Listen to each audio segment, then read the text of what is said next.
एक दिन महाराज दशरथ अपने उपाध्याय और मंत्रियों के साथ कुछ राज्य संबंधी चर्चा कर रहे थे। वे परामर्श कर ही रहे थे कि इसी बीच महातेजस्वी महामुनि विश्वामित्र वहां पधारे। महाराज से मिलने की अभिलाषा से वे द्वारपाल से बोले कि तुम शीघ्र जाकर महाराज को सूचना दो कि गाधीपुत्र विश्वामित्र आए हैं। उन्होंने राजभवन में जाकर विश्वामित्र जी के आगमन का संवाद महाराज दशरथ से निवेदन किया। द्वारपालों से विश्वामित्र का आगमन सुनकर दशरथ जी प्रसन्न हो और वशिष्ठ जी को साथ लेकर विश्वामित्र जी से मिलने के लिए उसी प्रकार चले जिस प्रकार इंद्र ब्रह्मा जी से मिलने जाते हैं। तेज से देदीप्यमान और कठोर नियमों का पालन करने वाले तपस्वी विश्वामित्र जी को देखकर राजा दशरथ ने प्रसन्न हो उन्हें अर्घ्य अर्पण किया। विश्वामित्र जी ने शास्त्रोक्त विधि से राजा से अर्घ्य को ग्रहण कर उनका कुशल मंगल पूछा। फिर विश्वामित्र जी ने महाराज के नगर, कोष, राज्य, कुटुंब और इष्ट मित्रों की कुशलता पूछी। फिर विश्वामित्र जी ने वशिष्ठ की कुशलता पूछी। तदनंतर अन्य महाभाग, वामदेव आदि सब ऋषियों से यथाक्रम कुशल मंगल पूछा। विश्वामित्र जी से सत्कृत वे सब प्रसन्न मन महाराज के सभा भवन में गए और यथोचित आसनों पर बैठ गए। तब प्रसन्नचित एवं उदार राजा दशरथ महामुनि विश्वामित्र जी से बोले, हे महर्षि, आपके आगमन से मुझे वैसा ही हर्ष हुआ है जैसा कि अमृत के मिलने से, सूखी खेती को वर्षा से, अपुत्रक को पुत्र होने से, नष्ट हुई वस्तु के मिलने से और महोत्सवों में जो आनंद होता है, वैसा ही मैं आपके आगमन को समझता हूँ। मैं आपका स्वागत करता हूँ। कहीं आपके दर्शनों से आनंदित मैं आपका कौन सा प्रिय कार्य करूँ। ब्राह्मण, आप दान के पात्र हैं। मेरे अहोभाग्य हैं जो आप यहाँ पधारे हैं। आपने अपने शुभागमन से मुझे मान दिया है। आज मेरा जन्म सफल हो गया है और मेरा जीवन सुजीवन हो गया। अब आप बताइए कि आप किस कार्य के लिए यहाँ पधारे हैं। मैं चाहता हूँ कि आपकी सेवा करके अनुग्रहित होऊं। हे कौशिक, आप अपने कार्य के बारे में संदेह मत कीजिए। मैं आपके सब कार्य पूर्ण करूँगा क्योंकि आप मेरे पूज्य हैं। राजाओं में श्रेष्ठ दशरथ के अद्भुत और विस्तृत वचनों को सुन महातेजस्वी विश्वामित्र हर्षित होकर बोले, हे नृप शार्दूल, ऐसे वचन आप जैसे इक्ष्वाकु वंशी और वशिष्ठ जी के यजमान को छोड़कर और कौन कहेगा। हे राज शार्दूल, अब मैं अपने हृदय की बात कहता हूँ, उसके अनुसार कार्य कर आप अपनी प्रतिज्ञा को पूर्ण कीजिए। हे नरश्रेष्ठ, आजकल मैं यज्ञ सिद्धि के लिए दीक्षा धारण किए हुए हूँ। उस यज्ञ में 2 राक्षस विघ्न उपस्थित किया करते हैं। हे नृपश्रेष्ठ, सत्य पराक्रमी, काक पक्षधारी और शूरवीर अपने ज्येष्ठ पुत्र श्री राम को मुझे दे दीजिए। मेरे द्वारा रक्षित श्री राम अपने दिव्य तेज से न केवल मेरे यज्ञ की रक्षा करेंगे अपितु राक्षसों को भी नष्ट करेंगे। मैं इसके कल्याण के लिए अनेक ऐसी विधियां और क्रियाएं बताऊंगा जिससे इसकी ख्याति तीनों लोकों में हो जाएगी। यदि आप इस संसार में अपने पुण्य और यश को स्थिर रखना चाहते हैं तो श्री राम को मुझे दे दीजिए। धर्मात्मा महातेजस्वी महामुनि विश्वामित्र जी धर्मार्थ युक्त ऐसे वचन कहकर चुप हो गए। विश्वामित्र के कथन को सुनकर दशरथ मुहूर्त भर के लिए तो मूर्छित हो गए। तदनंतर सचेत होने पर वे बोले, महर्षि, कमल नेत्र श्री राम तो अभी 15 ही वर्ष के हैं। मैं उसे किसी भी प्रकार राक्षसों से लड़ने योग्य नहीं समझता।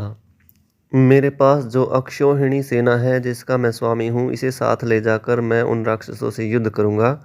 ये मेरे महापराक्रमी शूरवीर, युद्ध विद्या में प्रवीण, वेतन भोगी योद्धा राक्षसों से युद्ध करने में समर्थ हैं। आप इन्हें ले जाइए, राम को मत ले जाइए। मैं स्वयं धनुष बाण हाथ में लेकर युद्ध भूमि में खड़े होकर जब तक शरीर में प्राण रहेंगे तब तक आपके यज्ञ की रक्षा करता हुआ राक्षसों से युद्ध करूंगा।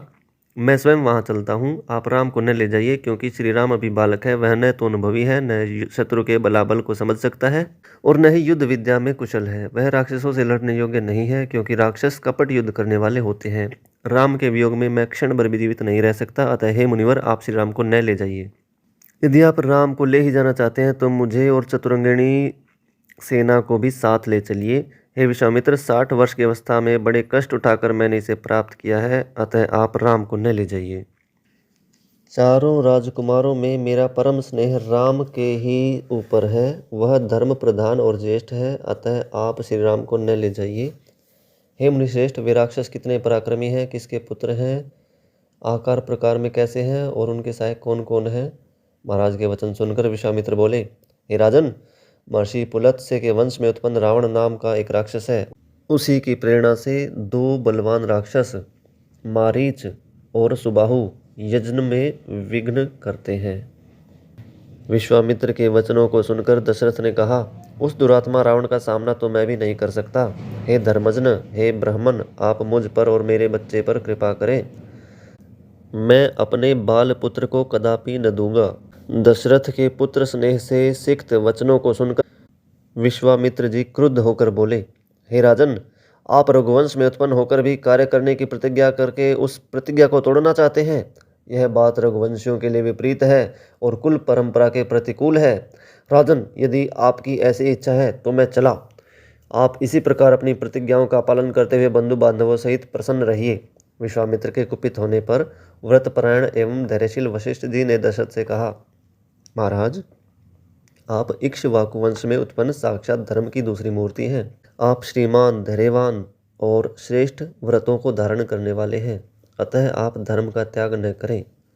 आप तीनों लोकों में धर्मात्मा प्रसिद्ध हैं, अतः आप अपने धर्म की रक्षा कीजिए, अधर्म का आचरण मत कीजिए।